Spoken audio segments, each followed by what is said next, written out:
Swing it, boys, swing for the fence. Shove it, boys, make 'em miss. Some big league chew and a baseball souvenir. Come on, sing with me now. The Joe is home, sweet home. It's roll, tide, roll. The Joe is home, that's right. Home, sweet home.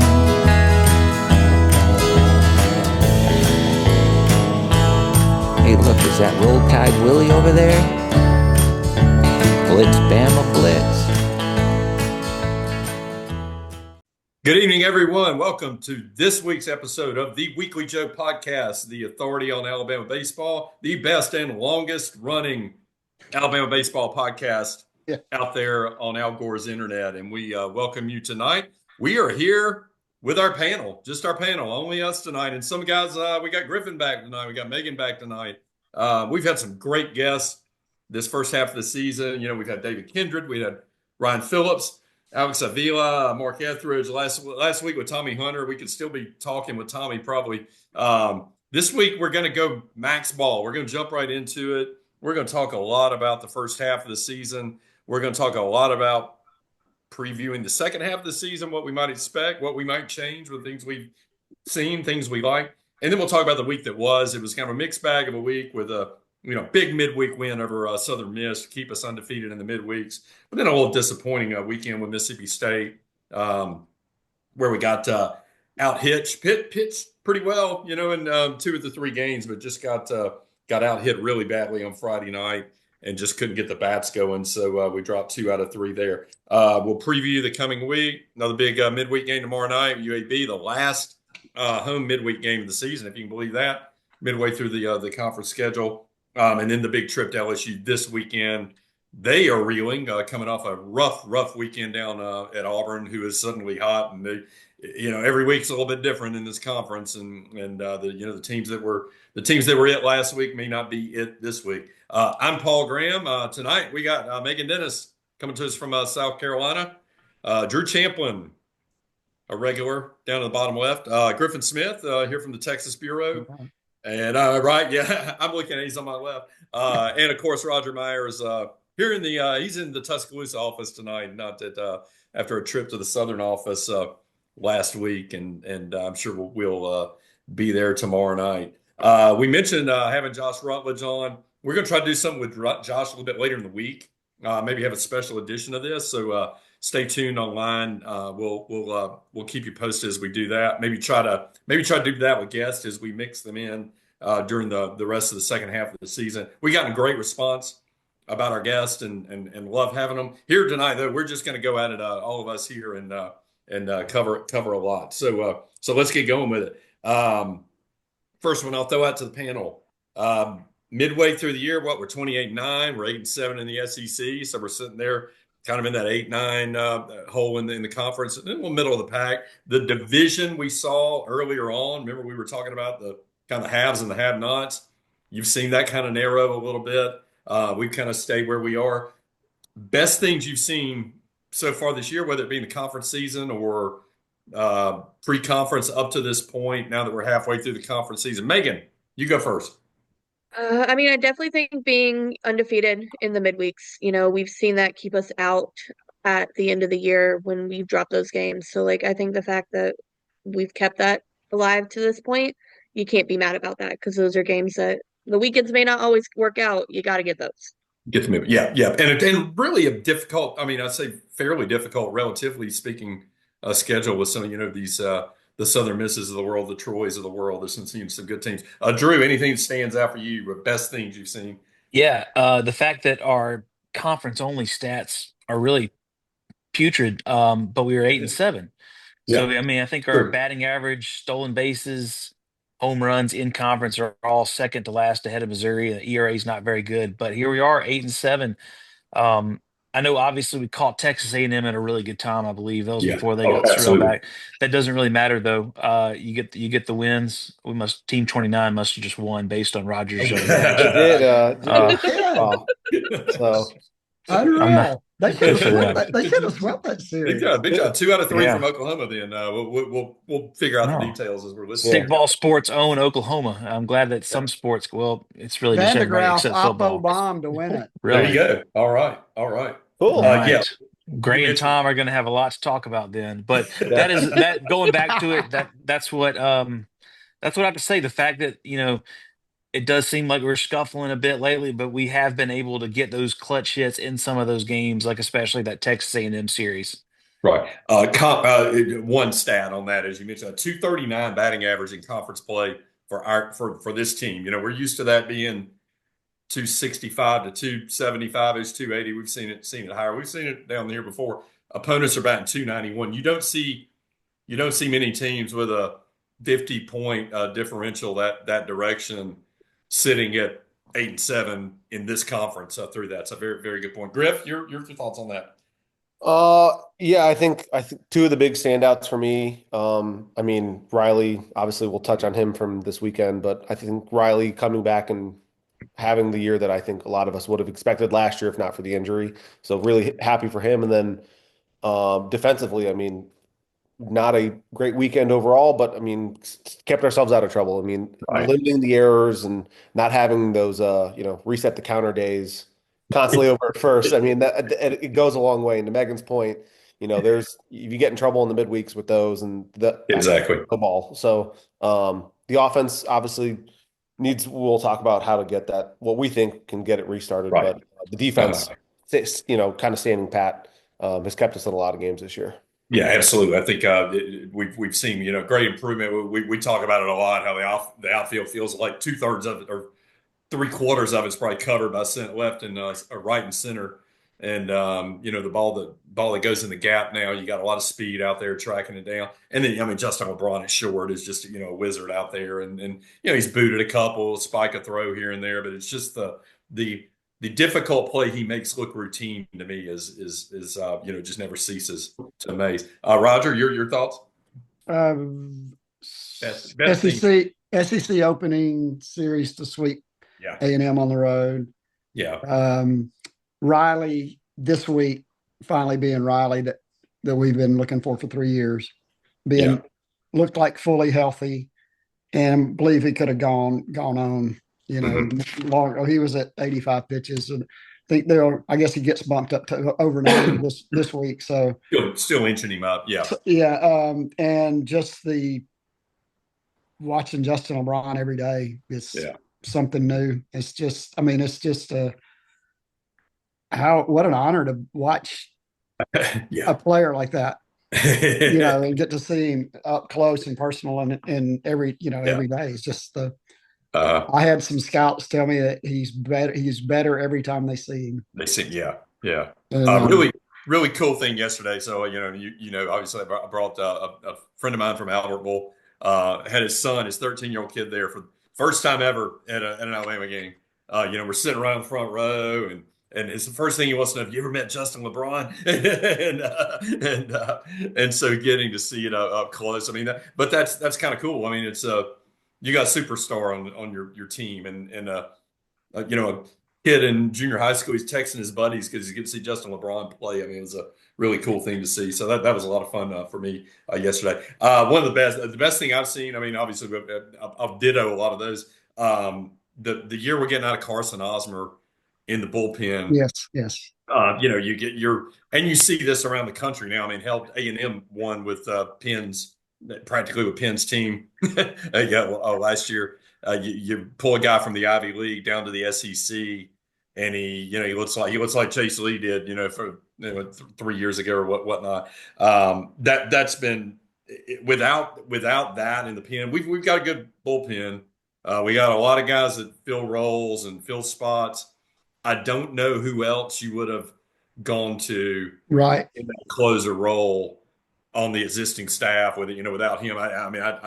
I think we may have won 5 games in the conference at this point without him. I mean, just the way, because the domino effect, somebody would have to be the closer. They might have failed. You might have had to call with someone else, and you would have shuffled a lot. So big props to us. All right, on the negative, hey, we take the good with the bad here, as you know, and then not everyone's happy with everything we say here, but let's get into it. Worst things you've seen.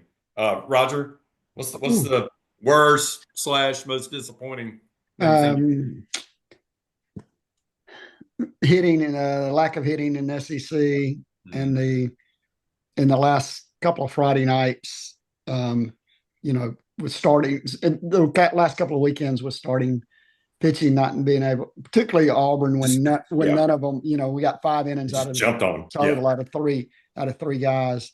Better this weekend, maybe the Tyler Fay bullpen type thing on Sunday, and if Tyler stays in that role, he'll get get built up and he could go further. He seems better suited for that role. I totally agree. Yes, that was the best. I know the single and the home run, but man, just watching him, the first two, he just looked really good. He looked comfortable. He was working in a good rhythm. I don't know if he was getting the pitches on the pitch com or from Brady and just working in a great rhythm. They were doing the pitch com because he kept doing the cover his ear thing up. So hopefully we'll see him develop more in that role because he looked a lot better there than he has coming out of the pen with 2 on. I really thought that should have been a solo. That first bat, that Frey who had hit a home run off Riley, he lined that ball down third base, and it's just like I didn't like the position where JT was positioned. Yeah, I couldn't see. I was watching the game, so you got on TV, so you guys would have. He was like off the line and in, and he still got a glove on it. Right. Like, he's 2 steps back. He catches a line drive, and and then you got a solo homer following. Yeah. But I think the thing with a guy like Fay that you're going to get hit in this conference, right? They're gonna knock you around eventually. And like yesterday, he got in. He hung a slider to the second batter. Just his belt high, and as soon as he threw it, I almost knew he was going to get hit like that. But I guess the difference in starting versus and we see it all the time. We saw like Riley gave up the leadoff bomb on Saturday. You can recover from that. As a reliever, you give that up, and JJ's coming out there, the next batter to get you, and you don't, then you got to carry that to the next weekend if you don't get in the next weekend. So I think it's a really good spot for him because he's got all the pitches and got all the stuff and can work around that. Griff, your thoughts on the kind of worst thing you've seen or the things the most disappointing?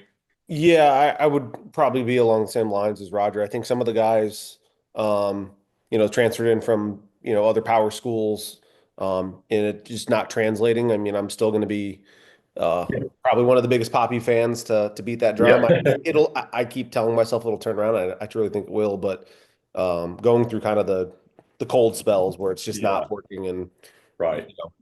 Do we talk about lineup adjustments? Do we figure out, moving guys up and down? The top's obviously working, Richie and LeBron. Exactly. But, we need other folks to step up for sure. And it'll happen, but it's tough right now to see it. Yeah. Because we saw it obviously so successful at the beginning of the year. We were playing, quality teams, obviously in Jacksonville, it was the bats were working in A&M. They're turning it around themselves. So, hopefully this is a, temporary setback. Yeah. The team hit 291 in conference last year, by the way. What I say was 239 right now. So big drop off, man. It's a big drop off, and that's again just conference play. Meghan, go ahead, Russ. Oh no, I was just Petrutz hit like 350 in conference. Mm-hmm. Braun was like 340. Cassetti, Mac was over 300. Right. Who else did we have? Hammett hit late, and Gage. Gage. That's a huge difference right there. Yeah, Gage is 336 in conference. Right. Hammett 293. Really. Even TJ, his splits weren't as good, but he was 276. Right. Hodo 274. He was 18 last year, wasn't he? No, wait, who was 18 last year? Did Hodo change last year? He was 18. Yep. So they got their numbers on here. They don't have those. But yeah, definitely a dip. It was pretty significant dip. And again, you're 8-7. What we go 12 and we go 13 17 last year. Right. So it's somehow it's holding up. Yeah. Somehow we're doing it. Yep, Meghan. Give me something besides the bats. We're all bemoaning the bats. Well, it's I guess in line with the bats, but I also just kind of think some of the choices made when it comes to, like who's playing where in the infield on what Hmm. days. Like I think we've had, The I don't shuffle. want to say bad choices, but we've had definitely some interesting ones as to where. And with that, I think does kind of go along with the batting lineup. And it's just kind Right. of like who's DH and who's playing in the field. I don't know if we've gotten to see what that best matchup really should be yet. Yeah. Yeah. And I think at some point, like, we got to figure out what does that need to look like to actually get us those consistent wins. Right. I go back to a good. I mean, we stolen a lot more bases. We stole 28 bases in the conference all year last year. Halfway through, we're 39 of 45. What hurts is we hadn't stolen any of the. I mean, we've stolen one over the last 6 conference games, and I mean, part of it's not getting on base. Although we got on base a lot the other night, but I think it's a, it's kind of a run first team, right? I mean, Right. there's some power out there, but it can be a little punch and Judy at times, and it seems like the last couple of weekends that have been disappointing. We've gotten away from that a little bit. We've gotten away from the tough at bats and drawing the walks. We definitely aren't walking. I mean, No, like 2 walks a game here recently. I mean, no, other teams' control can't be that good. right, I mean, right. I don't know. But and then on the bait, like with when Richie moved to lead off, and Mhm. he's been hot It's and been getting great. on Yeah. base, but you don't want to steal him with Justin coming up and Uh-huh. leave first base open. So it's That's kind right. of a you No. know that's kind of a catch-22 Sure. there. I mean, we did have a slick hit and run Yeah, it yesterday. was cool. Yeah. And it, That was good. and the bunt laid down against the shift, I think was a big crowd pleaser, at least down there where we sit. It was, Like behind me particularly. But JYJ can put it down. I he can, mean, yeah, yeah. John said he made him bunt every day growing Uh, up. So yeah. He like can do it. Yeah, yeah. Expectation. Let's talk second half expectations. We'll jump around on this a little bit. Again, you're 8-7. I mean, would you look at the next half of the schedule and say, okay, you got to go to LSU? That's tough. You got Missouri at home, which everyone else has swept them, right? I think they're still they won 15. Did they pick up a win yet? I think they're 0-15, aren't they? I think they got one. I believe you're correct. Okay. Yep. I mean, your expectation is to sweep Missouri. Well, if you don't sweep Missouri, that's a disappointing weekend, probably. You got to go to Florida, who got a sweep this weekend, but it was Missouri. You've got who else? I got to go to Vandy, which is never easy for us. And although we played them tough at home a couple of years ago and took 2 or 3 of them, and and Georgia. Oh, by the way, Georgia, Georgia. top 5 in the country, coming to the Joe. Feels like the second half's a tougher road to hoe, Drew. Yeah, absolutely. And I think one of the it's you if you would have told me we were 8-7 before the season at this point, I'd be pretty happy. But it Yeah, feels like we did leave a couple of these exactly. couple of Yeah. games we should have really taken going into this last stretch. But it's not impossible. I mean, if Auburn just swept LSU, we took at least one game down there. It's going to be tough, Mhm. but yeah, just got to figure some things out. I think one disappointing thing I would say probably that you guys didn't mention is that, some of the pitching ERAs just really haven't gotten Mhm. better over the last years. Like, Zane shouldn't be where he is. He shouldn't have a 6 something ERA. Aiden Moza, was really good 2 years ago, hasn't gotten better. So you kind of have to wonder, are some of these guys going to get better? Maybe Yeah, it's just about finding the right role, like we mentioned with Tyler Fay. right. Is this team tired? Now look this weekend. I mean, we talked a little bit in the green room here, as we say. We talked a little bit about some of the injuries and the guys banged up. I mean, you saw Mizell get the hit. Was that Saturday after? Was it Saturday or the end of the Right. game on Friday or whatever? And then, they immediately pinch ran for him, and he was, it's a groin or something. But I mean, he's banged up. Snell's banged up from the crash. I mean, is it just a matter of, man, you're halfway through this season. You had a long fall. You had a long spring. This team's a little tired, banged up too much. Banged up's probably the better Bang, word, but banged up. I'm sure. Yeah. Yeah, I mean, I'm not trying to violate any HIPAA violations, but when Hippo. Mizell scored on that from first on that ball that That was Richie rough. hit, man, it took him a long time to get around the bases, and I've never timed He him was on the motoring. And on the he's 60, and I he's feel like he's faster than that in a good he's motor. relatively fast. Yes. Yeah. Well, he, I'm Yeah. glad he didn't have to slide. That was going to be brutal if he Yeah. had. we thought he was going to give out about halfway down third base line. Oh, Yeah. I mean, it looked like he was going to wipe out. So And that I way, was surprised Pappy sent Yeah. Papio sent him. Right. I mean, nobody, I don't think anyone out of the pen, I mean, aside from Osmer, would have been overworked. And then he hadn't shown any effect. Meghan, and what wear and tear on the pitching staff into this? I mean, you've seen a little of that maybe? I mean, I guess arguably, yeah. I mean, we're midway through the season. We got guys who can pitch. Like it's gonna be that wear and tear. But I mean, I do think it's a little bit of like they just seem like a little gas. Watching on TV the last couple weeks with Zane, like he looks tired out there to me. Not even just like okay, he's getting beat around. Right. But he looks tired in a way that I feel like we weren't seeing earlier in the season. Sure. Okay. Yeah. Griff, your thought, I mean, thoughts or maybe expectations if for the second half? I think yeah, something to definitely watch. We joked. Obviously Ben Hess would make the grunting noises if he's laboring. He never really came off that way, and hopefully there's conservation of energy if that's what Zane needs. I mean, obviously it's we're in the age of throwing, and if that means just actually pitching the ball and not just trying to throw fire over the plate to save his energy just throughout the year, I think that would be helpful. And it's going to come down to playing on the road. I mean, we've got to go to LSU this weekend. We've got a trip to Vanderbilt. We got Florida. I mean, we're going to have to continue to win on the road, which we've done in the past. So I'm not worried about it. But we always talk about you can't get swept.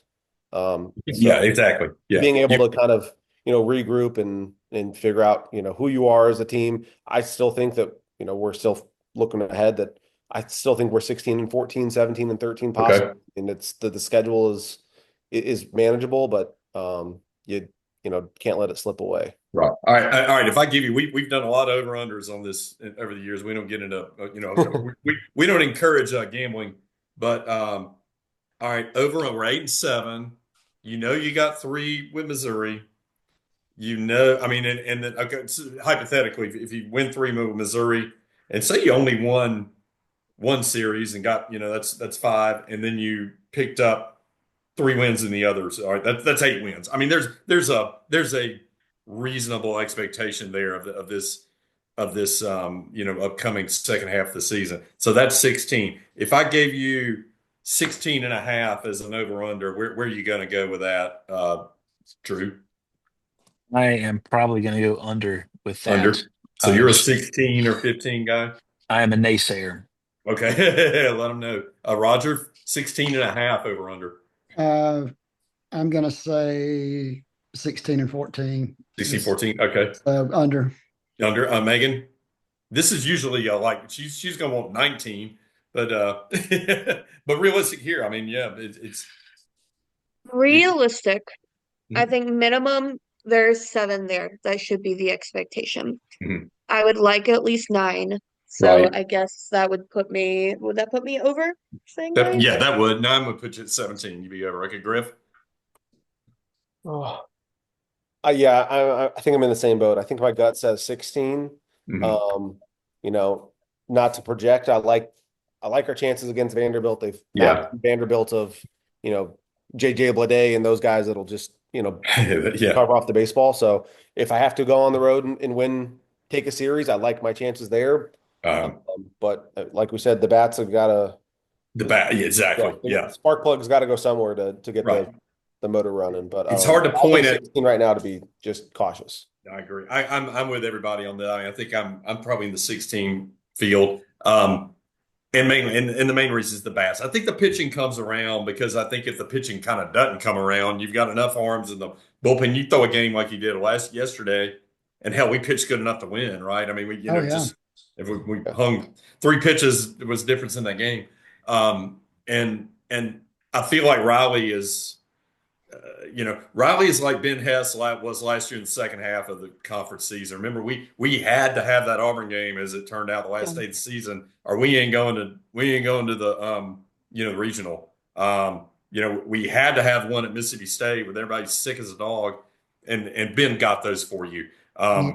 feels like Riley's kind of that horse you're going to ride this for the next, 5 of those games. And I mean, maybe you look at it that way. It's like, okay, who's going to beat Riley quick? You're going to, you can maybe bank on winning 4 of those Riley quick starts, and that's the way to get to it. But at 16, I mean, obviously you make a regional. Where do you think you got to be to host? I think 16 and 14 hosts. You think? Okay. I mean, of course, I feel like you got to be one better this year. I don't know. That's my there thought. may be 8 or 9 SEC Yeah. teams with that record, and that would Let's hurt. see Yeah. where we finish in the standings. But Say, I think I was gonna say, I think if you can get 16 and then at least 1 in the tournament, Uh-huh. I'd say probably. But although the Yeah. last few years would tell us though, tournament's not going to matter for hosting. So. Sure. Yeah. So 16, 16 probably puts you get you a bye to the second round, I would think. And so you're playing somebody that probably played the day before. So maybe that helps you and it gets you a little bit deeper into it. All right. So you think 6, I kind of feel like 17 might be what it takes to host, but but you just never know. It's going to depend on what the rest of the country, looks like and kind of where we fall. We sit at 15 in most of the polls today. I mean, Yeah. a couple of the the ratings, the kind of the analytics, schedules had us a little bit lower. We're sitting at 15. I didn't go back and look, but I mean, obviously, a lot of those in front of the 15 are SEC teams, and but a lot of them are teams you're going to play. I mean, you still face Georgia, you still face LSU out of that crew. I didn't see where Vandy's probably back around us or a little bit. Vandy's 19th. 19. Okay, so they're right And then behind us. Troy's ranked 20th, so we'll have 20, yeah, a midweek with right. ranked teams Yeah. too. So a lot out ahead of us as far as that goes, and chances to advance and make it better. You go win 9 games in the second half, and I mean, yeah, you can kind of write your ticket. All right, let's go to this one. The offense. We're hitting 230 in the conference. We just the last 2 weekends we've hardly showed up offensively. We got run ruled twice on Friday nights. Give me one thing to kickstart the offense, whether it's a lineup change, an order change, hell, I don't know, a sacrifice a chicken, anything like that. Roger, what's your one? Give me one thing to kickstart the offense. just start hitting. Sacrifice the chicken. Yeah, sacrifice the chicken. I mean, Brennan Norton's 3 for his last 40. Mm-hmm. So it's kind of like we can't really roll him out there Right now. Garrett appears to still be having trouble with that hand fielding. Yeah. Mm-hmm. So, I mean, I think giving JYJ give him a shot. Yeah. a good shot, I mean, he, other than a little brain malfunction on the ground ball the other day at the end of the game, he's made the plays. Yeah. And if you're having trouble scoring, you need somebody that can put a ball down occasionally. Exactly. Move a runner around, and he's shown he can do that. And so, I mean, I don't know about flopping the order around anymore. I mean, I don't either. It feels like we've done. Richie was great in 9-hole, but he's been, good at leadoff. And I mean, and Bryce started hitting again when he went down some, because he had dropped to around 230, and I think he's back up 270, close to 280. And the 2 big guys got to start it. Torres and Hodo. Yeah, you got to get more on Hodo. You got to get more on Torres. They have to start hitting the ball. But, I mean, I think I'm pretty certain Richie leads the team in sacrifice flies. So he has a runner on third and less than 2 outs. He gets it, and then he knows how to elevate him. Yeah, and then Cade's real good at just chopping the ball to the second baseman to score a run. Yeah. So I mean, we got guys that can handle a bat a little bit, but Torres and Hodo have had a whole lot of swing and miss. A lot lately. Yeah. Yeah. And Brady's hitting the ball well. He's not always having a lot to show for it, and like maybe just hit a game, but he'll get a walk and hit a couple, big hit. Hit a couple balls hard as well. So I was just going to throw in. Let me throw one thing. You mentioned JYJ. I want to let our millions of new followers. Oh, sorry. John Young Jr., who's a freshman from New Jersey, and actually got 2 starts this weekend. Second base is probably the heir apparent at shortstop, but he's got a year to wait. But But yeah, that's go ahead, Drew.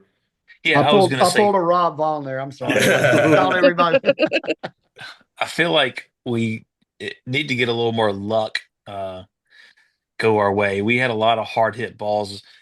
I noticed it more against Mississippi State than it did Auburn, but Butch Yeah. Thompson said we had a lot of hard hit balls in that first game that went at their guys. Like, so, Garrick Fry in left field, they said he'd never hardly ever played it.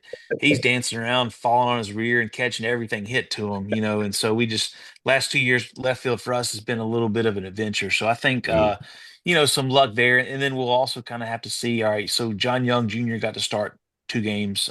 Sure.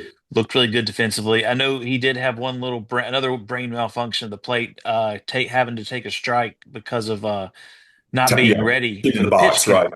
And I think that was the bunt, the sack bunt he had, if I'm not mistaken. I don't think it was a strikeout, but Right. and then he got pinch hit for. So probably need to see a little more of a sample size from him. Hopefully he'll get the start Tuesday, and then I'd like to see Peyton Steele get back in there. Yeah. I thought he'd get a chance somehow.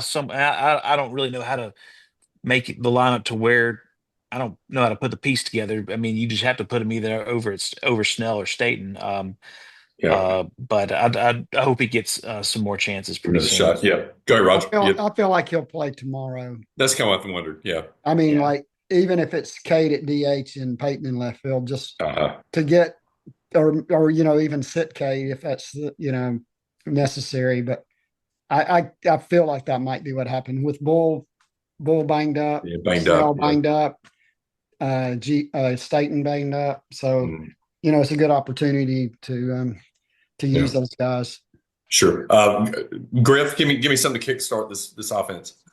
I think it's getting back to what made us so successful at the start of the season is kind of just, finding the right pitch to maybe take. Yeah. And it's okay Pass it to the next guy, right? Exactly. I think in my mind, that will in turn, you'll create your own luck by being patient and finding the right pitchers to swing at. And then I'm right there with Roger, Poto and Torres, if they can get going again, we've seen them do it this year. This could not be a non-issue next week. Yeah. Yeah. So that's where I would turn to first. And I agree with Drew. I don't think that, or Drew and yourself, Paul, I don't know how many more changes in the lineup we're going to want to tinker with at this point. Yeah. Maybe more hit and run. Maybe try to take a. I mean, like Get you on, said, yeah. you gotta have base runners. You got to get on to steal, Yeah. right? To steal Mhm. and hit and run and bunt them over, and that's been an issue. Yeah, And- I misspoke earlier. I was looking. I didn't have it up on the right screen, but in conference, we've only stolen 6 bases. I think I was looking at the overall. We've only stolen 6 bases in conference. I mean, we stole more than that last year with that team, and Right. really felt like it would have been a little more of a running team this year. But I mean, again, it's just a function of you're just not on base as much. Megan, you got any thoughts on Give me a shot to the system. Is like last week, I said maybe a pack of M80s in the dugout or something. Just get these guys fired up. I mean, at this point, I'm gonna show up and start like shooting trank darts at left fielders because the amount of hits we would have if just left fielders who like without fail, the commentator is like, oh yeah, this guy isn't really good. And then, to Drew's point, the amount of times this year that like we have had that happen where it's some magical play that's costing us, that big inning, that big hit that we need, that it's like grand slam in Jacksonville, right? We've been robbed of several home runs as Yeah. well. Yeah. and it's like every weekend there seems to be at least 2 of those that Yeah. somebody's making, that it's just like the luck's got to give on that at some point. Yeah, we're everybody's a defensive Super Bowl. Apparently, they all show up, and that's their game. The guy you're talking about, Fry, was that his name, Fry in left field? I mean, Yes. the guy looked like Lonnie Smith out there. He was on skates the whole game. The lead in to getting to the point of catching the ball looked like a disaster, and then he was he never he caught everything hit his way. We're going to have that with the UAB center fielder tomorrow, who threw his body on the line. He was the other one. Yeah, He was legit. yeah, he was. So, yeah. All right. Yeah, so offensive. I mean, we've beaten offense to death. I mean, at some point, it's in there. I mean, these guys, there's some hitters out there. Everybody goes through slumps. Usually, you see it later on in the year, maybe after people kind of get the book on you. Maybe guys have just got the book on us. But what would you do to solidify the pitching staff? Because you probably got some more options here. Meghan, start with you on that one. What would you do to kickstart, solidify, make the 27 weekends innings you got to cover every weekend flow better?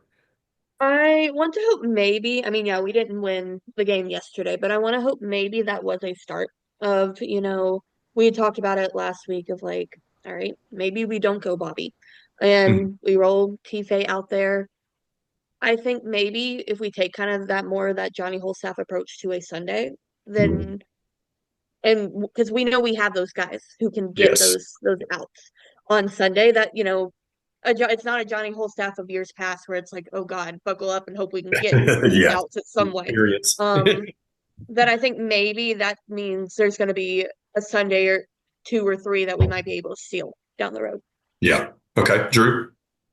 The big question about this week is the fact that we play LSU beginning on Thursday, Thursday. not Yeah. Friday. So you can't just bump Riley from Saturday to Thursday coming off Tommy John surgery 13 months ago.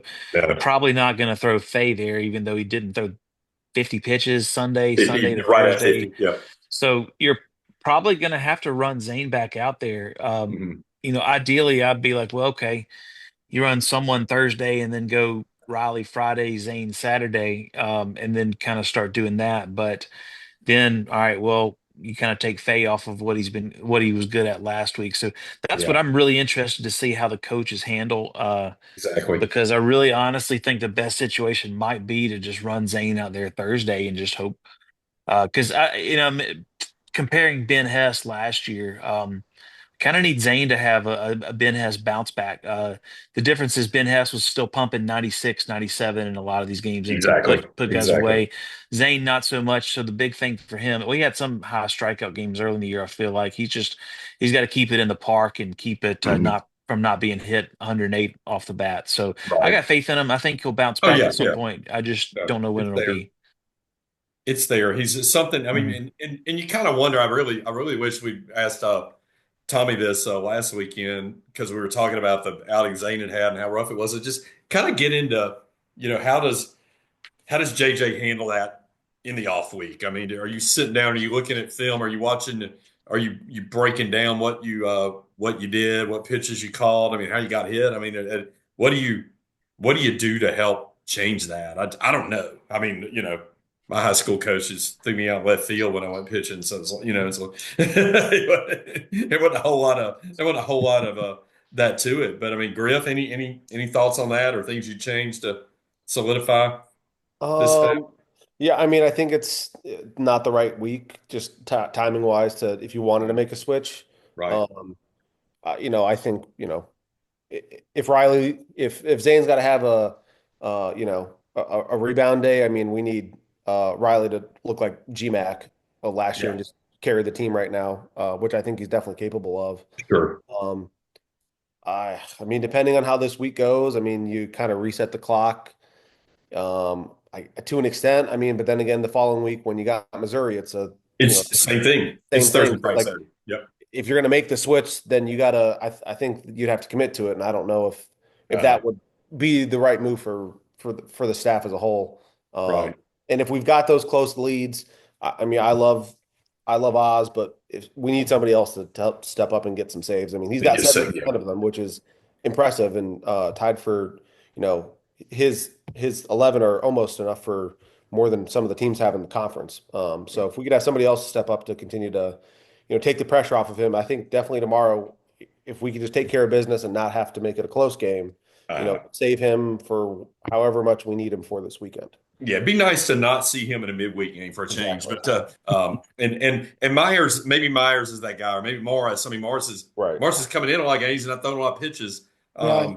and field. But Myers has had a little problem lately keeping the ball in the park. It's getting knocked out. I mean, it's been great overall. But Roger, your thoughts on that? Because I got a couple after that. Well, we need to not have to use those guys tomorrow because Mhm. since it's Thursday, Friday, Saturday, it's a shorter week. Yeah. Some of them get Sunday. So it'd be nice to get the bats going and jump out. But yes, Braylon, Austin, those on the back end. Maybe use Lehman a little bit Yeah. more. Instead of just kind of coming in lefty. Yeah. As he gets a little more comfortable. Moses threw well when he came in the other day. Yeah. He's still got the stuff. It's just it's got to be a confidence issue at some point. Buchanan's been good. big this year, and Matthew for a set amount of time. Yeah, like an inning and a third. 26 pitches. He's really good, and then you when start that to see him. When that switch flipped, yesterday, it flipped. It was like, oh man, he can't find it. Yeah, then he can't find the strike zone. He looks. He's got such good stuff, and he's so talented. It's just we got to maybe get past that. But Banks is starting to use Banks a little bit more. And he even godsend. He told me the other night. He said I told him, he said, "What are you saving me for? I want to win. I'm throwing 10 pitches in an inning, and then put me out there. Let me help you win some games." It's almost like they're managing innings and not pitches. Sometimes it's like in the inning, but you threw 12, 13 pitch inning, get him back out. Yeah. So he's been really good, and he might be, fully healthy, or with more release, he could be your starter guy, or he could be like Faye in that role a longer time out there. He probably, you don't want to go 2 days in the weekend because of that, but go 3 innings, go 45, 50 pitches with him and let him in. He's very efficient with his pitches, so he could easily do 3 innings that way. Yeah, sure. And then that cuts down Braylon's load a little bit, where he's not throwing 2 to 3 innings. Mm-hmm. He can close out for you occasionally. So. Yeah. Go ahead, Meghan. Well, to that, we talk about okay, this isn't a good week to switch, but we did that with Hagan. I guess it would have been 2 years ago when we went to Florida, and we threw him on Thursday. And so, if we know Hagan could potentially, even if it is get us, 2, get us 3, if that's something, from a staff standpoint of okay, are we moving Zane? Maybe that does present that option of no, it's not Tyler Fay, but is that giving us someone who could pull out that role in a way that we've seen him be able to do previously? Right. So yeah, you're talking about the 2023 SEC opener down in Florida. Luke Holman threw on the Tuesday night down in South Alabama, and Luke was just tearing it up in the first in the non-conference. Luke got into the starting rotation the next week because it was a Thursday, Friday, Saturday at Florida. I think we won the first and lost the next 2 down there. But yeah, that's a good point. Yeah, you do have. So you got the midweek this week, Thursday, Friday, Saturday series. You got a midweek next week against Sanford in Birmingham, and then the Missouri series. So. You can't probably experiment with moving guys around, but maybe you could make the Thursday game the whole staff game and slot guys other or adjust into it. I don't know what the thought is going to be with Riley going off of Saturday and then to Friday this week. Even I don't know if you bump him to Saturday because you don't want to, who knows? They know, but I don't. But then you get into the next week and you don't. When you go to Vanderbilt, you don't have a midweek game that week. So, all bets are off that week. You got one against Troy the next week, and then you go to Georgia. Then you don't have one the week before you go to Florida. So you're down to 2 midweek games after tomorrow night. And so you got, a lot more experimenting around to do. But you got you probably won't see a whole lot different unless they just decided make the bullpen game, the earlier one in the slot, and you keep everybody, give Zane another day, give Riley a day on their regular day this weekend. I don't know. We'll see how they do. I guess we'll know we'll know in about 48 hours probably. Yeah. Okay. Go ahead. We hadn't mentioned Finateri. No, that's true. Yeah. He's been really good. I thought he might start tomorrow, but I imagine he might be the second guy in or something. Yeah, probably so. Or we could open him Thursday. We really need, in my opinion, Yeah. Would love to yeah. get about 6 innings out of Bobby tomorrow. I know Uh-huh. usually we've been running guys 2 innings here and there, but I think putting Bobby on the midweeks, which I brought this up last week, I think he's a guy we can go longer with, and Mhm. hopefully we can win 15-1 tomorrow, and Bobby can go six, and Ariston Veazey can pitch the seventh or Yeah, something everybody like that. So can get him in. Yeah, yeah. So what do you think of this? So you go to LSU this weekend. Um, give me a number of innings your starters are going to need to go to take 2 out of 3 in that series. Give me a like total. You know, Total of the three together. total of 3. I mean, so like 5 innings would be 15 if they all went 5 innings. So give me a number that tell me our starters are going to go X innings. That means we're going to win 2 out of 3. 17. 17. Okay. All right. You're going high. I was Griff? literally just thinking 16 and 2/3. Okay. All We're needing right. to be up there. I mean, if Yeah. if we only get 4 innings out of a guy, Right. I mean, the bullpen's the strength of the team. We've kind Yeah. of felt like, but it's like, but if the starters aren't going well, we're playing in a hole too often, right? Drew, what are your thoughts on? yeah, I think what Roger and Griff said as far as numbers, I basically think Thursday, if it's not going to be Zane or it won't be Riley, I'm pretty sure. But, No.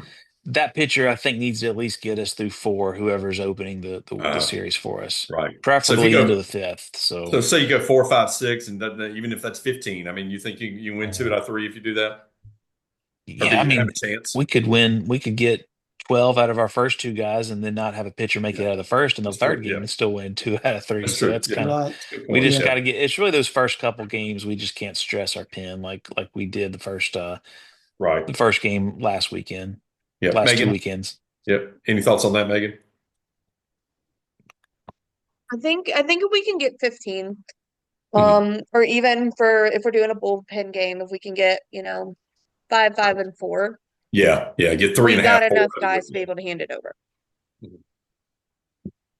I agree. I think I'm probably on the lower end. You guys said 16, 17. I don't really see that happening, especially if we're gonna kind of go bullpen. All right, here we go. Series that of these next 5, which one are we gonna overperform? Which one are we gonna underperform? And by overperform, I mean, you sweep Georgia or you take 2 out of 3 from Georgia. By underperform, I mean you lose 2 out of 3 to Missouri or something like. I mean, give me a hypothetical. Help me on that, Griff. Um, I mean, Florida they're kind of hanging around. I don't know if Yeah. that would be one that I would. I mean, I still like our chances right now. I mean, I know it's on the road. Got to always take those games seriously. Um, yeah, I think if we overperform and we sweep Vandy, we just kind of Yeah.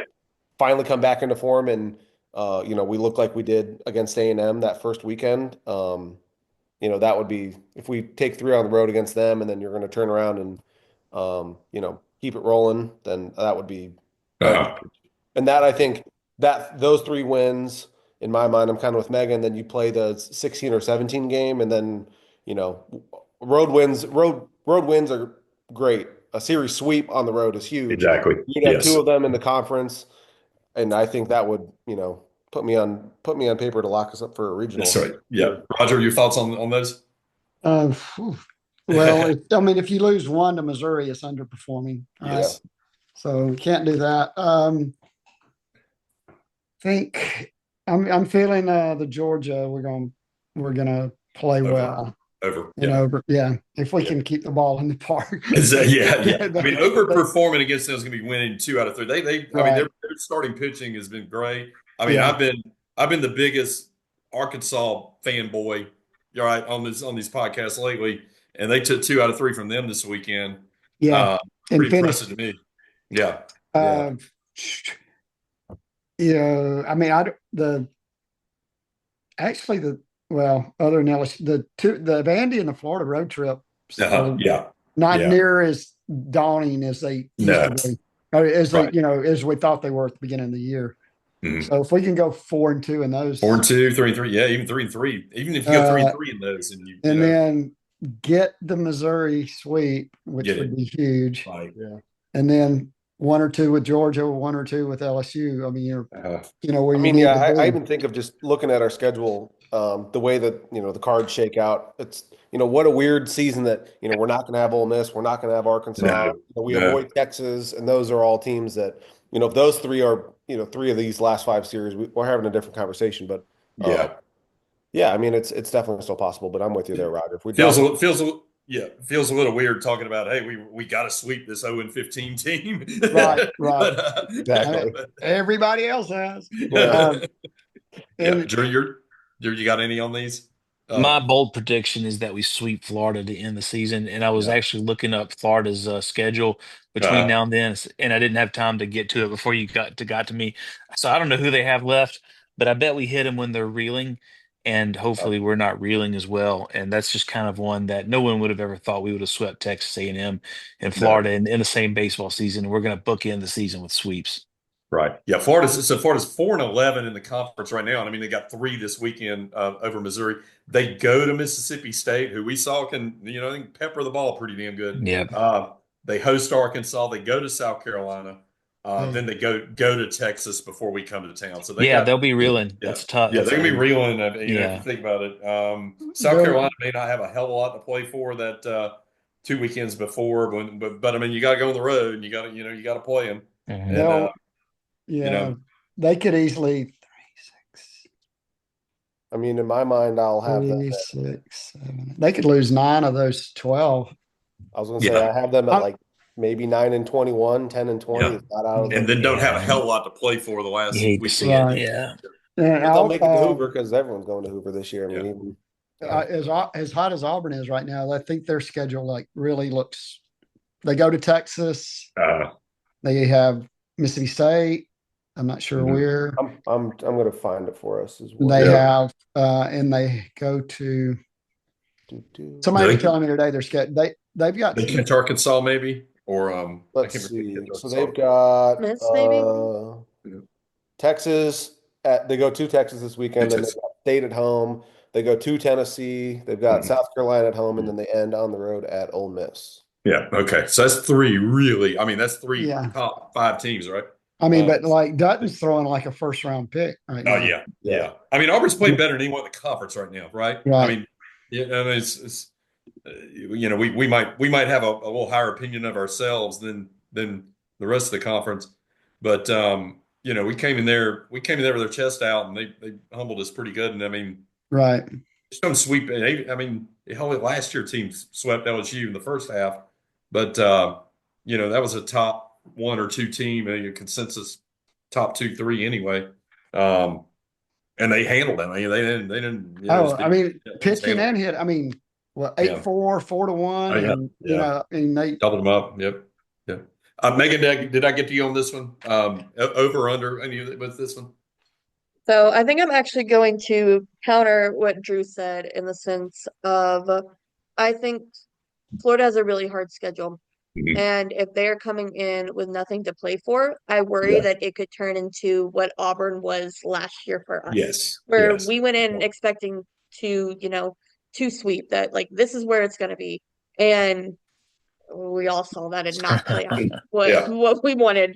And so that would be my worry of going down to Florida. Like if they really know that there's nothing left other than the SEC tournament ahead of them, since everyone gets to go this year, like are they going to care that much? Is it going to just kind of be a playing for pride thing? And then if at that point, are we looking too far ahead that it costs us and we come out with 1 when we should come out with 2 at a minimum?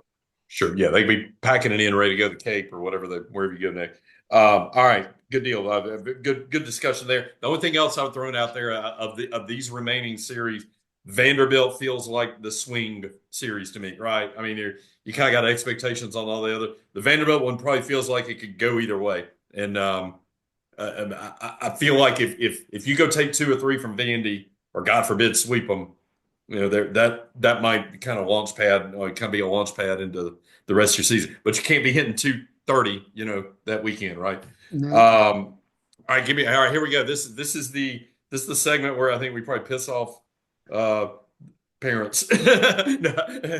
Team grade. All the coaches are going to block us after this. Grade the team. 37 games into the season, 15 games into the conference season. Give me a grade, a letter grade. We're not, we can plus minus, however you want to do it. Meghan, you go first. You're used to grading. I'm trying to figure out my rubric. Offensively, I'd say right now we're probably at a C plus. Yeah. Pitching wise, a generous B. Yeah. Um, Doesn't say B minus. so I'd say probably average out to like solid 82. Low B. Okay, low B. Low All B. right. Drew, are you Yeah, a tough grader? I mean, I was thinking, I can't just sit here and look at our record and say it's a C. I mean, we haven't, I know it's what I was, so I cannot say that because what I was Right. going to say is probably like a B minus type as well, because we still have a very good record. We have some nice wins. Yes. We're scuffling a bit as of late. And Roger, I'm not sure why you gave me that look if you thought I was giving them a C or what, but No, it's like, I mean, no, you were saying what I was agreeing with what you're saying because at 29-8, you look at that yeah, now. Yeah. yeah, That's you not a can't just C. give them like it's Mhm. not an And it, average season. and It's then 2 weeks ago, we'd have said A minus. I Yeah, Yeah. mean, and so we're scuffling right now. So that's why I yeah. think probably a B minus is fair. Just got to start hitting better and start Yeah. getting more out of our starters, and then hopefully we'll have something better. Hopefully something. Hopefully we'll get the grading. Was it the curve or something like that? Well, Get that about a I solid think there's a 86, curve. 87 before we head into conference play or the tournament play. Yeah, Griff. Yeah, I would agree with Drew. It's a few bad weekends shouldn't sour the bunch. If it, we said beginning of the season, hey, we're going to get to, the week leading up to Easter, we're past Palm Sunday and we're 21-1 in non-conference games across the board. I'm like, sign me up for that. That means we did everything we were supposed to up to this point. And yeah, it's definitely not ideal, but it's nothing to be, harsh on. So I'll definitely Yeah. say it'd be more to improve on for sure. I think from the highs that we saw beginning of the season, it feels like we're, back to the bell curve medium, I guess. But Yeah. Yeah. but it's nothing that they can't correct because we've seen them hit, we've seen them pitch, and if it turns around, these grades will improve quickly by final exam time. So. Okay. All right. Roger. Yeah, B, maybe 82, 83, somewhere in there. Yeah. So close to a B minus, I guess. Mainly with the lack of offense the last few weeks, in SEC play. But like you said earlier, to hit that 239 and not really be up in the upper echelon of pitching stats in the SEC either and be 8-7 is something. I mean, Yeah. that says something about the team. I mean, they've Right. got some grit, some toughness, that that they need to show more of, at the plate for the next couple of weeks. No, I agree. I'm gonna give it an incomplete. Got an assignment or two to turn in to give a final grade here. No. Cop out. No, mainly because I do think I'll probably go B minus. I'm right there with Megan. I mean, I'm 80, low 80 probably. The you always get the splits in SEC play from a hitting standpoint. You always get them, and I mean, but you just don't expect them to be this broad. I mean, it's much more than we expected, and I guess really the last 2 weekends have contributed significantly to it. We just need a spark, like I said, to get out of that funk, and that's why I kind of threw those questions out. It's not like you can go.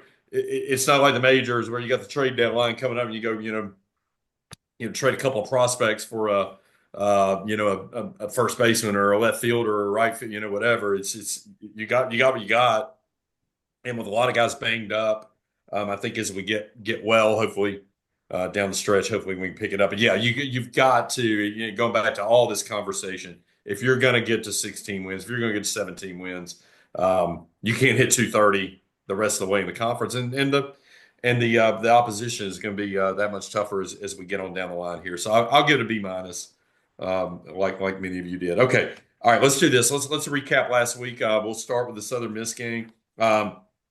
Big midweek game, probably was the marquee midweek Didn't we game. hit on that on Wednesday? We did. Did we? did. Oh, I'm sorry. We did. That's right. Yeah, because we did that. We did it on Okay. Thursday. So we did that. And we talked about it a little bit already. So we've already covered that one.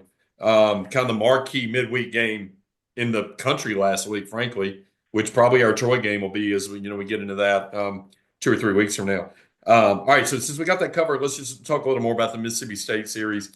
On Friday night, we just, it's just we come out, we get wrecked. Let's just face it, we got wrecked. But all right, deeper down in this box score, unlike really the rest of the weekend, we hit the ball. We had opportunities, we had chances early on, and we got victimized by leaving guys on base. So, a nice catch in left field leaves the bases loaded. It's kind of one thing after the other, and then the big inning bit us.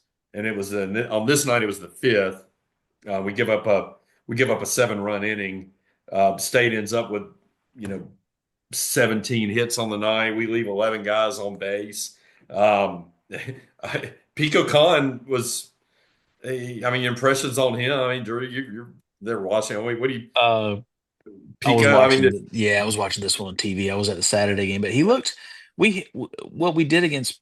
We knocked him out after 4 innings, if I recall. Yeah. Right, we did. Yeah. Yeah. Had some really good. He struck us out a few times, but had some really good swings off him. They just all went to the left fielder. So, Yeah. Alabama has done really well against a lot of these really named pitchers.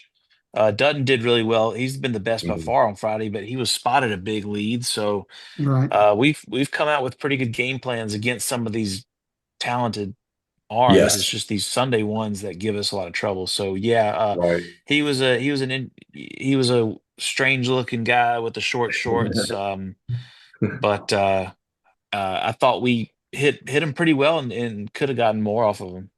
Yeah. Yep. He struck out the side in the first, and that was his only 3 strikeouts. And that was it. Yeah, that was it. Yeah. And pretty impressive. He's been there. He's been their guy. He's been their ace. They kind of moved him up from Saturday to Friday as the season went on. Mhm.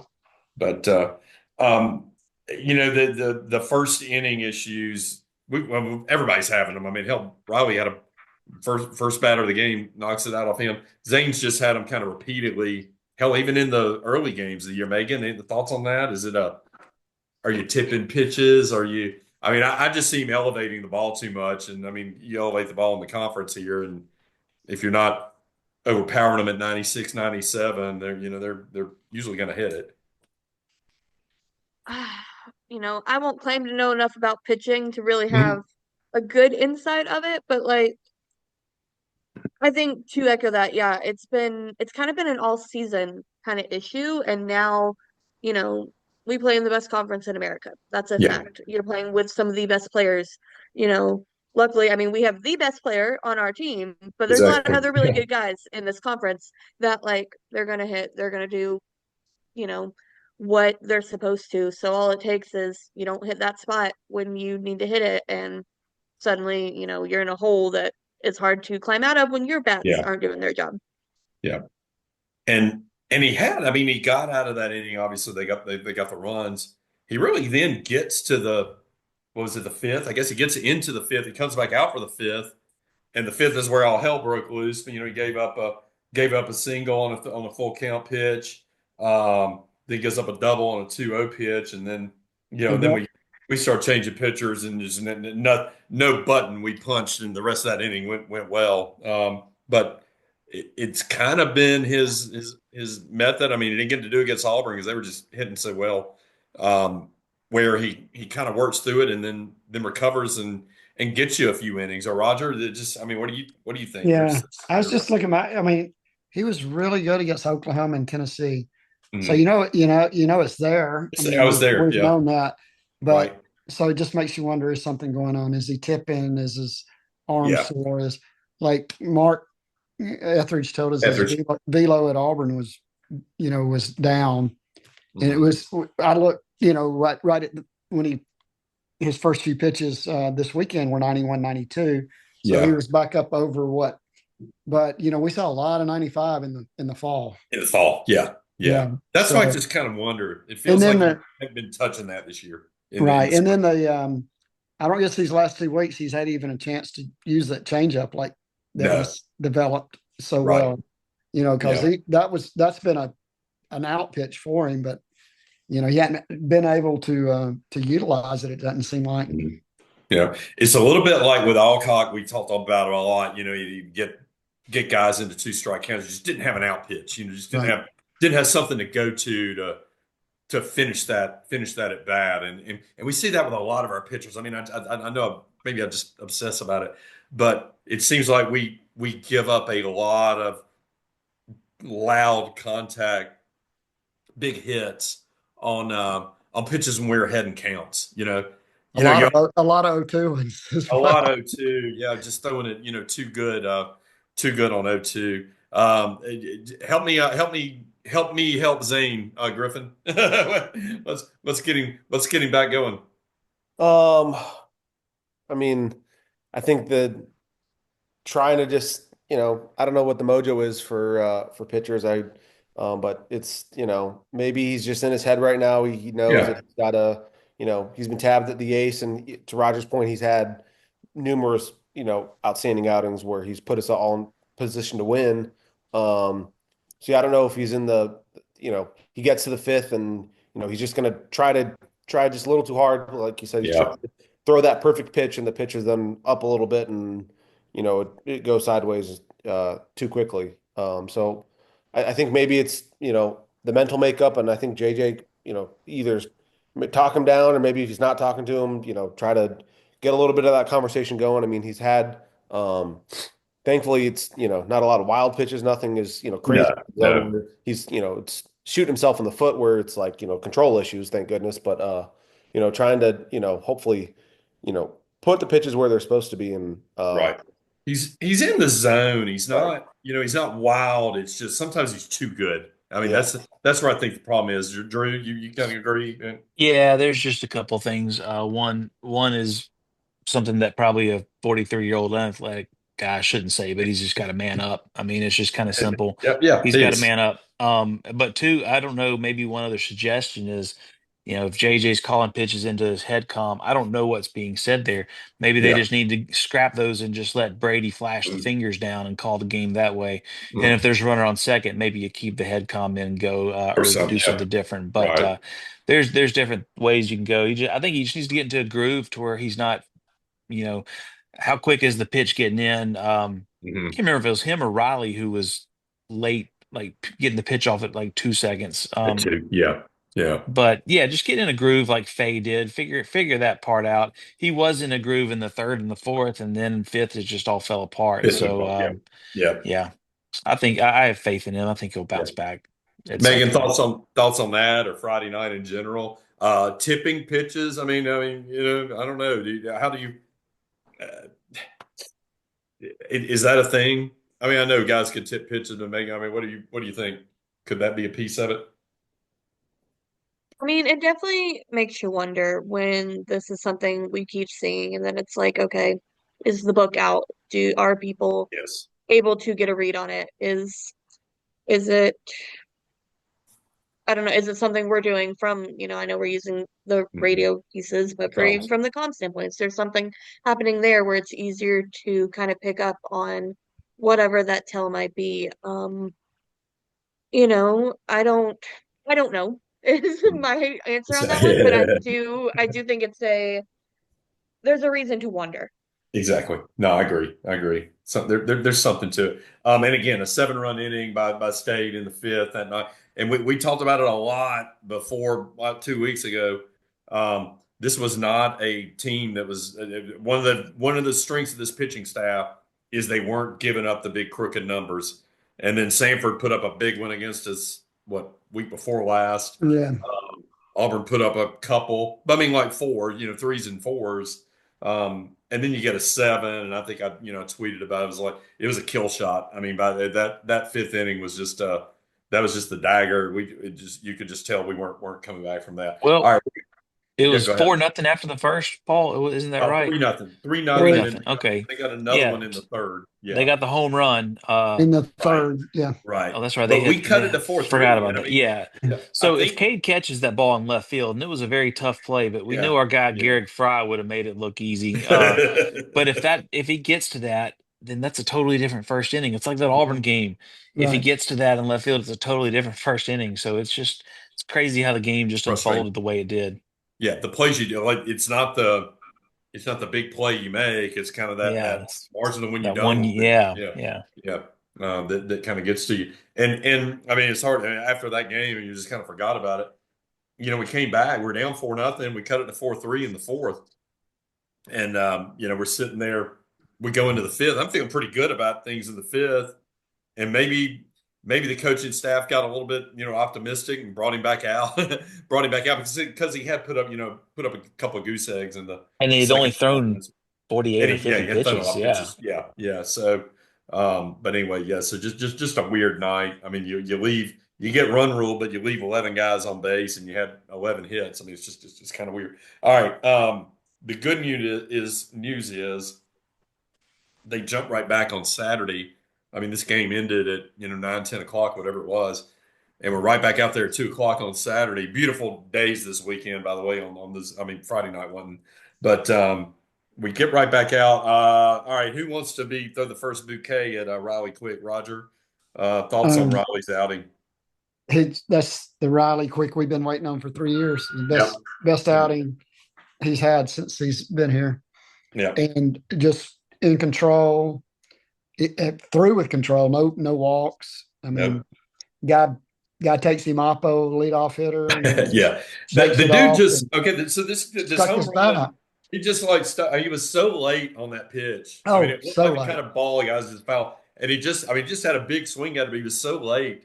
It just shows you what I mean. That ball was probably 98, 99. Yeah. Because it's one of his first fastballs of the game, and there it goes. You didn't have to hit it that far, but when you do it like that, And his obviously blister is much better because his off speed and his breaking pitches were working. They're very good, very good movement. And definitely feel like he could have gone further than 5 1/3 at 85 pitches, but that's probably a good number. And it wasn't like we had a big lead though. I mean, it was 3-1, so that was scrambling. Yes, but he definitely came out and did his job. What an ace does, and he shut him down and set the tone, and the offense did just enough. Yeah, Drew, thoughts on Riley and the It was really great to watch that in person, just the way he was just dealing and getting people to swing at pitches that were just kind of cutting down in the zone. Faye kind of has that pitch too. It's not quite as sharp as Riley's, but it's getting there. So yeah, it was just he could have gotten us further, but pretty much every button JJ pushed on Saturday and Sunday, I really thought worked. I know a couple solo home runs came on Sunday, but I mean, your guys got to keep it low so they're not hitting over the fence. Those were just mistake pitches, kind of uncharacteristic. Solo homers don't get you beat unless you only score 2 runs. So, and have 5 base runners in the whole game. Yeah. Oh, and one thing that talking to the scouts again on Sunday, that they were saying that Riley was throwing a 96-mile-an-hour cutter. And they'd never. Nobody does that. Garrett Mazeroski told me, he said, nobody throws a 96-mile-an-hour cutter. That's why we were talking about a lot. I mean, I was like, what is that pitch? It's like, and so it's like a cutter. It's like, can't be a cutter. Cutter would spin and not have that velocity. Yeah. We were standing there talking, and JJ was walking by, and Maz like, hold on, I got to go ask JJ something. And he came back, he said, I asked him, how do you teach a 96-mile-an-hour cutter? And he said, you get a 6'6", 250-pound donkey that can throw 100 miles an hour. There's a lot of genetics, I guess. Yeah. Right. Meghan, your thoughts are great to see Riley. While maybe you talk a little bit about the Hagen Banks outing and our kind of mid to late inning bullpen ace as well. Yes. Riley, all the flowers in the world. He did exactly what he was supposed to. And then I think, it was the point of, again, JJ pushed the right button at the right time, brought in Banksy. Hagen did his job. And this is the Hagen that, we saw 2 years ago who has that potential. And the reality is I think he was dealing with that injury a lot more before it got to the point he couldn't do anything else last year. That way, and we saw glimpses of it last year. And so I think it's just, that's our guy to be able to hand it over when, especially in a tight game where it's like things could have gone sideways like the other two did just as easily. And, exactly what we needed. Yep. Griff, I mean, we did. I mean, I keep talking about how bad we hit all weekend, but I mean, we did get 11 hits on Friday night. We ended up with 9 hits on Saturday. It didn't seem like it, but probably because we're not drawing the walks. We're getting we got 2 walks. We got nobody got hit by a pitch. Usually we get a couple guys hit by a pitch. We'll draw 5 or 6 walks, and we'll get 9 hits. Wow. So Griff, I mean, is it I mean, is this the new Alabama? We're gonna have to just kind of eke by, and we're gonna have to get outings like that from a Riley Quick and Hagan Banks and Osmer to win games. I certainly hope not. I mean, it'd be a fun brand of baseball. Yep. But if that's what it's going to take, then sure, I'll gladly support it. I hope that's not the case, but yeah, because I think, you look at the box score and you kind of scratch your head saying, we need where is the rest of this coming from? Because we can't survive, I think, to No. the heights that we want to get to No. for games like this. You can get by, but yeah, not this team can do more and get by. Exactly. And that's my thing is that seeing what we've seen again, beginning of the year, even in the first couple weeks of conference play, there's more to this than showed for sure this weekend. So, yeah, Riley, fantastic. I think the offense, it goes back to stringing the hits together, being patient, and that 4 spot could be 7 or 8, and then we've got a much more comfortable game to work with where we're not feeling, the stress of having to, feel like every guy that's out there is going to have a perfect inning to try to escape danger. But yeah, Hagan looked fantastic. He's great. Yeah. Form. I mean, he also coming off injury last year, and then, what more can you say about Carson? He continues to does what he does. Right. His 11th save of the year. I think he's got the 3 wins to go in that. I believe maybe 4. That's correct. Yeah. 3 wins. Yeah. 2-hit day for Richie, draws in 3 runs. One's you mentioned sac flies. I mean, he had a big sac fly late to kind of get us some insurance. I think he got the 3rd run home on the sac fly. And then Papi Torres with the big base hit late to drive in a run. We mentioned John Young Jr. Got the start at second. Very solid defensively, laid down a perfect bunt, got on base later, scored a run. Talk about the play at the end. I mean, it was 1 out in the 9th, hard hit ball at him. They weren't really positioned at conventional double play depth. They weren't fully shifted, but he was kind of at regulation or whatever you would call it, regular depth as second baseman. But that ball was hit pretty hard to him. What do you think went through his mind? You think he just thought, "Hey, I got to get 1 here," or I think he thought there's 2 outs and I'm going to throw to third base and we won the game. First base and we win the game. You think it was that? Okay, it could have been. Yeah, I mean, yeah, I mean that could have been disastrous. And fortunately, he's got the. I mean, you turn and throw it to LeBron, there's a pretty good chance he's going to gun the guy out at first. I don't know who was running. I mean, he may have been and like you said, it was sharply hit too. So I mean, he made a nice play on the ball, and he just turned and threw it to first. And it's it reminded me a lot of Colby Shelton's first ever game, and he's got the ball at third, and then he just rifles it right over the first baseman's head, and it's like just got to calm the nerves. It's a freshman play. Thankfully, it was not the end of the world. Definitely did not cost us the game. All right, so just a brain cramp, Drew. What's the fine in kangaroo court for that? Well, we won the game on the next couple pitches or so. So he'd probably get a bigger fine for not getting in the box in time the next day. I mean, you think about it. And I think if John Senior's listening to this, I think he'll. And he is. He will be. He told me I could say whatever I wanted to say about his kid. So I'm pushing my luck here with John. Bigger kangaroo court fine. JYJ for the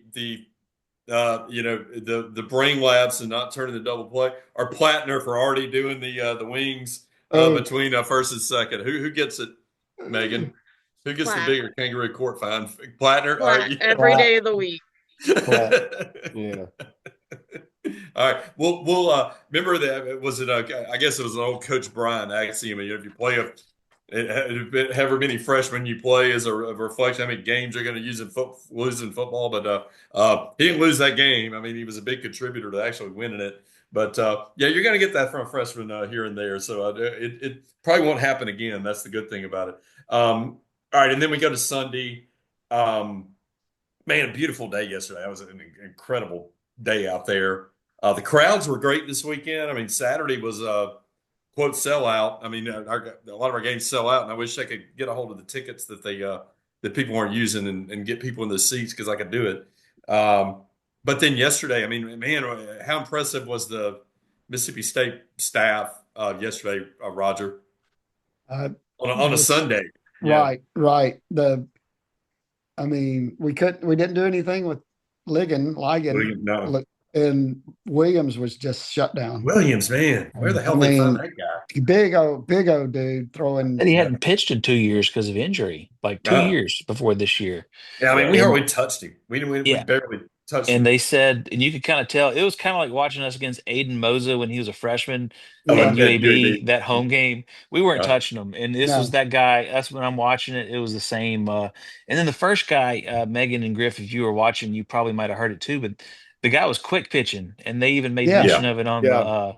on the broadcast. So I'm not sure how it looked down there to you guys. I Mhm. know our boy Hagan does that. He quick pitches. But Yeah. this guy, when you're quick pitching and throwing 95, it's a little harder to get around on. Yeah, he was pretty impressive. He only struck out three of our guys, and we only went 4 innings. But Williams, I didn't get his first name. I only get a box. Don't have his first name, but he goes 3 1/3. He doesn't give up a hit. And again, this is your last guy pitching on a Sunday in the SEC. This is so unconventional, right? Strikes out four, walks one, didn't hit anybody. So basically faces 11 batters, and I guess one of them got on base, right? Nate Williams, by the way. Yeah, Nate Williams. Yeah, okay. I thought that was pretty impressive. So I mean, again, I mean, you tip your cap to their staff. They get 5 hits on the day. Unfortunately, 3 of them left the yard. All right, they hung a slider in the first. On a 2-strike pitch, if I remember right. So I mean, it was just kind of one of those things. But then they hardly touch him for 3 more innings. They got one off of Myers. They got one off of Morris. And again, both those guys. I mean, you go back to the recap I do of the games on Sunday night. You can kind of see all those pitches were just poorly located. And in particular, the one I remember I think it was the one Myers threw. You kind of see where the catcher was set up and where the thing ended up, and it was a mistake. So, I mean, Megan, kind of the difference in the SEC and early in the year, you make that mistake, it's in the bullpen, right? I mean, yeah. I mean, and that's not to discredit like the teams we played in Jacksonville. We played good teams this Yeah, year and we're exactly. able to come out, on top, but SEC is a different beast. It's, you know, I guess the law of averages, it always comes back to the middle, and I think we're maybe seeing kind of us return to it. Right, right. Um, Drew, thoughts on the staff Yeah, just just got to pitch a little better and not. I mean, yeah, usually when you see a pitcher miss or a guy hit a ball a long way, the uh, the internet mentality is to blame the pitching coach. But exactly, yeah. Mhm. as many criticisms as anyone may have over any coach, I guarantee you he didn't tell the pitcher to throw that pitch there. So So, located, yeah, yeah, it's always a missed pitch, and they just took advantage of it at the right time. I mean, it's just, like I said earlier, solo homers don't get you beat except when you can't get one legit. It's like they hit it out of the park 3 times, and then our one legit hit on Sunday was Will Hoda's, and it goes off the wall. And I don't think oh he yeah, scored in that inning. So We no, did just not. it was a game of inches for us this weekend, and then the first game it just kind of really turned. Inches turned into a blowout. So it is what it is. That's yeah, the joy yeah, of baseball. I mean, I yeah, look at our staff too, and they've done I would still say a really good job on the season. I mean, okay, yesterday didn't go our way. You look back at Auburn, that last game didn't go our way, but it's not like we were, embarrassed in either one of those, series losing games there. I mean, a few different pitches, and we're sitting here having a completely different conversation about, two all right, quality series wins, and we're still right there. So I don't yeah, think that pointing fingers and blaming somebody for their decisions is gonna, for one, it's not gonna help anything, but two, I flat out don't think it's correct. right. So Roger, this game reminded me a little bit, I think, and I'd have to go back and find the details on it. The Zane Adams game against Arkansas on Sunday last year. Yes. It kind of dawned on me. this was a 4-2 game. They had 5 hits. We had 2. I mean, we had 3 if we can yeah. get it fixed, but I'm still looking at it. They gave an error. What he's talking about is the ball Hodo hit off the wall. LeBron. I'm sorry. Yeah, that's right. I forgot they about gave that too. him I mean, the guy an error. the guy didn't drop it. I mean, No. and the wind kept it in the park. I mean, it was crushed. We have 2 hits that go off the wall. I mean, he scored. LeBron scored. He did score on sack fly. At least, yeah. Very similar to that game, but very unusual to see that. Usually the Sunday game is the 9-8 game or the 14-13 game or whatever. I mean, little unusual. Definitely. Especially on a sunny day like that. You expect the ball to be going out of the park, but I don't know how the wind was. The right field flag, the flag was blowing straight at us. In right field. Left field, it was more out. But back to the home run that Braylon gave up. That was a pinch hitter came in. Highfield came in. Yeah, for the catcher, the backup catcher. Well, Highfield hit a couple against us 2 years ago, and one of them I'd have to go back and check, but one of them may have been off of Braylon, and I kind of thought about that. But he hit us up pretty good. He was a good hot shot freshman. Then I think he was hurt last year, and then the other guys just playing more than him. Well, he was hit. Yeah, he's hitting 217, and Powell wasn't hitting much better until this weekend, and then he had 3 hits in the first 2 games, but he struck out the first 2 times on Sunday, and then so they pinch hit Highfield, and Wayne Quick knows the kid, and he was asking me before the game, I wonder why Highfield didn't play, and he's really good, and I was like, and I looked him up, said Wayne, he's hitting 213, so maybe that's why. But and then somebody from state said that they think he had broken his nose earlier in the year or something had happened, so he may be getting some more playing time now. Yeah, the game I mentioned or was talking about was our Sunday game against Arkansas last year, and actually we shut them out 5-0, but it felt like that game because we only had a 1-0 lead going into the bottom of the 8th, and I'm sorry, the 7th, bottom of the 7th, and got 2 in the 7th, 2 in the 9th, and won that. So again, kind of an unusual to see that type of game, pitched on a Sunday, and we happen to get it up. I had to find the pitching stats here from Zane on that particular game. Here's the box score.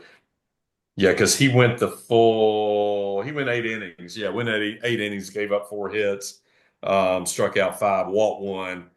Kind of the launch pad for Zane Adams. I don't know if I've said that word before today, but it's kind of his coming out party, right? I mean, his big arrival, but very similar. It was on Sunday as well. All right, so we dropped that when we dropped 2 out of 3 on the series. That game could have gone either way if we could have ever, just generated any kind of offense. We get 2 hits. I think we had 2 guys walk, maybe got 1 guy hit. You get 5 guys on base. You're lucky to score 2 runs. So that's just kind of the way that one ended. Thoughts about any hangover from this weekend heading into tomorrow night, you think? Or this team's been pretty good about not letting whatever happened the weekend before bother them, right? They seem to have a pretty short memory. I mean, it's like a DB in football. You have to in baseball. You're playing the next day. You're playing 12 hours There's later. So many opportunities. Yep, so many. Yeah, and it's a game of failure on top of that. So you can't get too high and you can't get too low. The fans do, the players don't. They do. Yeah, exactly. Yeah. I figure the off day will give them a little bit of mental reset and just flush it, and let's start a better week. Heal up a little bit too. Yeah. What do you expect? What do you expect from UAB? You expect a good outing from Alcock, and how deep maybe does he go, Megan? I think Drew may have said it earlier. I'd like to see 6 from Bobby.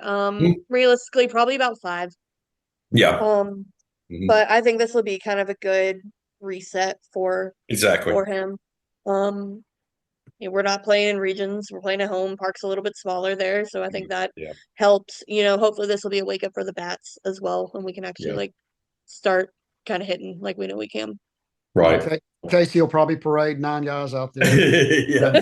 one at a time. 5.5 He's hours. got to Casey get his steps in. Casey absolutely owned me last year, and I've known Casey for 20 years. I used to be an intern at the Birmingham News when he was the coach at Spain Park, so we're friends. I Yeah. think the world of him. But I posted before the game a tweet about I'm going to Tuscaloosa to watch the Tide and watch at Coach Casey UAB make 9 pitching changes, and he made 3 or 4, and they were all before an inning.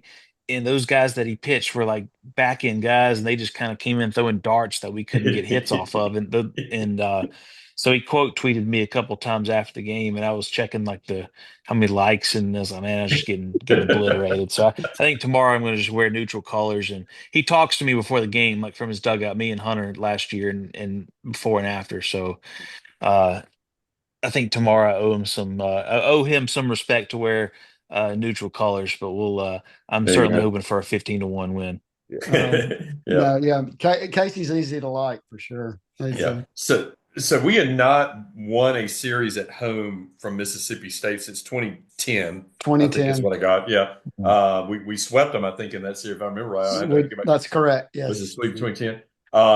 LSU, we've not won a series with LSU since I think 2016. Last year, But yep. Sorry, did we Yeah. win last year? Last We beat 2-3 last year. Okay, so Yeah. no, I'm sorry. I was looking at Baton Rouge though. At Baton Rouge. That's what I yeah. had. Yeah, I had it out here in the. We haven't won at Baton Rouge since 2016. I don't know before that. I mean, you probably went through some Or of those. that, it had been a while. Mhm. I remember I was about to say, yeah. So maybe something gives here. Obviously, took a sweep from Auburn this weekend. We talked about how good Auburn is. Help me out. What do you think happens? Give me the Sunday night after these 4 games. What's our record of these 4 games, Megan? On the week, 3 of 4. Okay, that's a good week. I'll take that, Drew. I'm going to say 2-2, and it really does not need to be 1-3, because if it's 1-3, that means we probably got swept. So Yeah. I think we win at least 1 down at LSU, and I'm really hoping for 2. Yep. Griff. I will also go 2-2. I will, if we come back next weekend, it's something different, then we're gonna have another not so uplifting conversation. But That's right. Okay. I think we'll get to 2-2 on the week. And Yeah. Roger, your thoughts? I'll be the Sunshine Pumper. 3-1. 3-1. All right, we'll take a 3-1. I'll go with you on 3-1. That means you got to win tomorrow because obviously you probably not. Yeah. 2 or 3 is doable at LSU. I mean, obviously there's some chinks in that armor that Auburn exposed. I mean, it's going to be a tough one.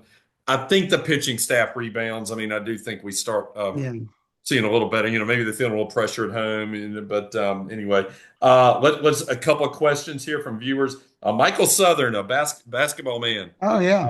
Who's turned into a baseball guy, which is great, I think. I think I've cursed the program because when I show up, they lose. Michael, you may have to stop coming. Yeah. Seriously, though, are there any health issues with Zane Adams, and is the MSU pitching that good? I thought the MSU pitching was pretty damn good. I mean, between Con on Friday night, I mean, he's good. The guys Sunday were the best I saw. Health issues with Adams, or maybe just a little tired arm and the velocity's not there. I mean, I don't think. I mean, I don't think anything major. And there's in the state staff, like I think it was Mark or Kendall or one of those guys, plus some of the scouts they were saying before the season they have one of the best staffs they've seen preseason, like deep wise. I mean, and although they didn't go deep, I mean they would just go with really 2 guys. To. Yeah. Like, they didn't have to. Nope. Got any other thoughts on that, guys? Or go to the next one. Next one. Covered it. All right. Tyler Wilcox at Johnny MySpace. How are we feeling about the progression of the freshmen recently? JYJ and Steele seem like they could be in line for more opportunities with the lineup in a slump. Yes. And Lehman already appears to have the trust to throw SEC weekend innings. Drew, thoughts on those? Yeah. Love to see them get some more opportunities and see what they can do. That's really what you can hope for now. I don't know who else. I know we've got some freshmen who have maybe had 1 or 2 at bats. Hopefully, if they don't get any more, then we have faked an injury for them to claim a medical red shirt on. So I don't know who, like I know Williamson, Griggs, Meduno. I don't know about those guys.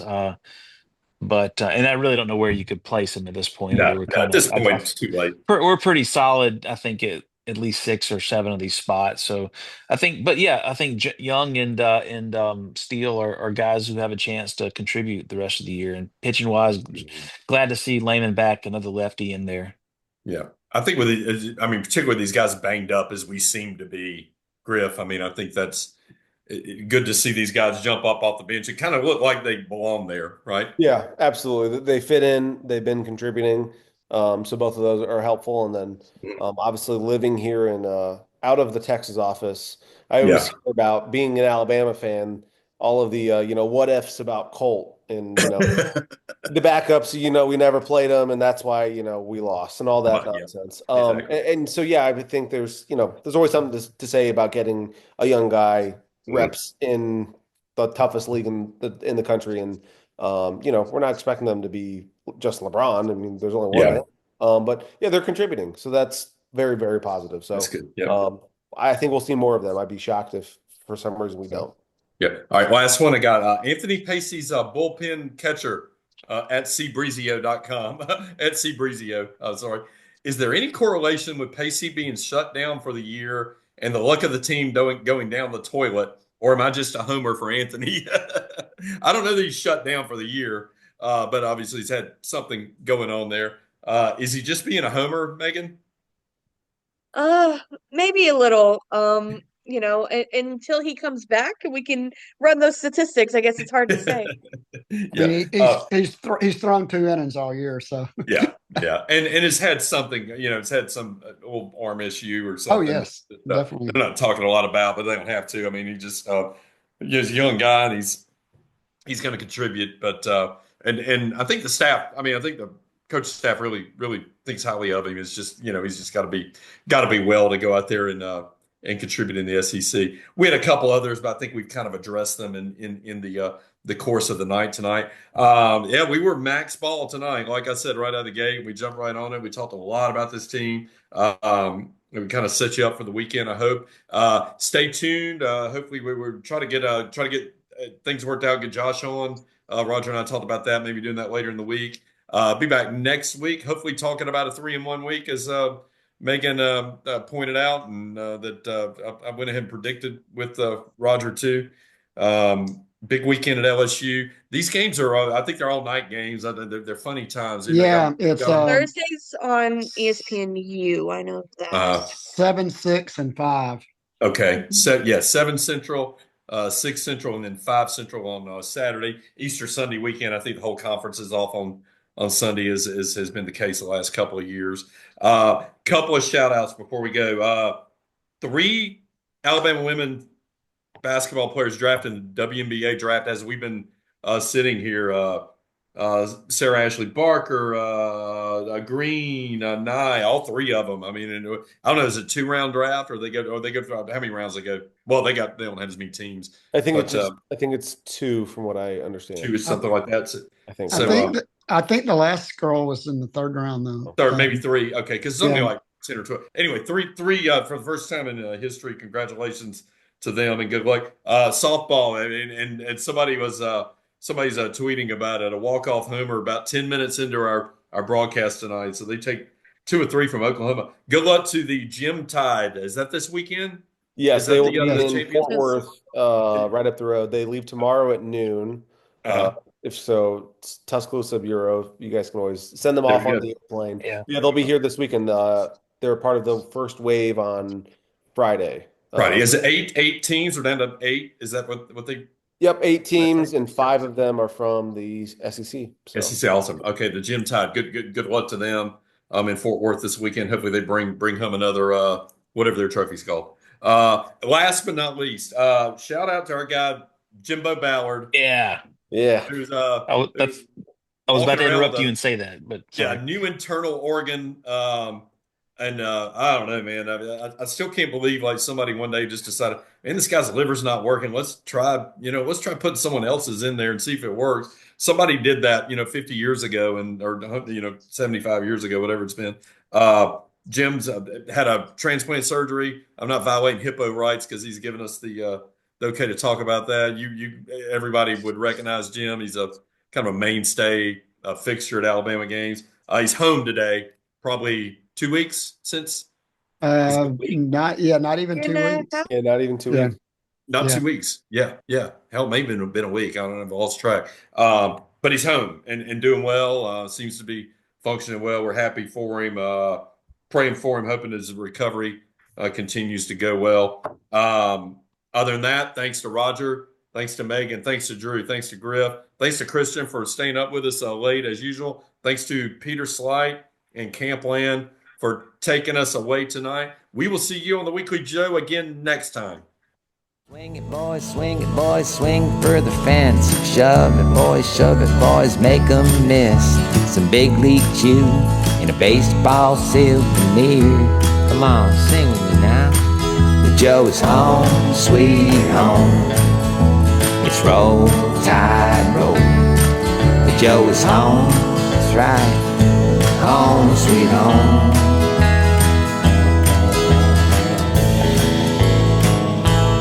Hey, look, is that Roll Tide Willie over there? Well, it's Bama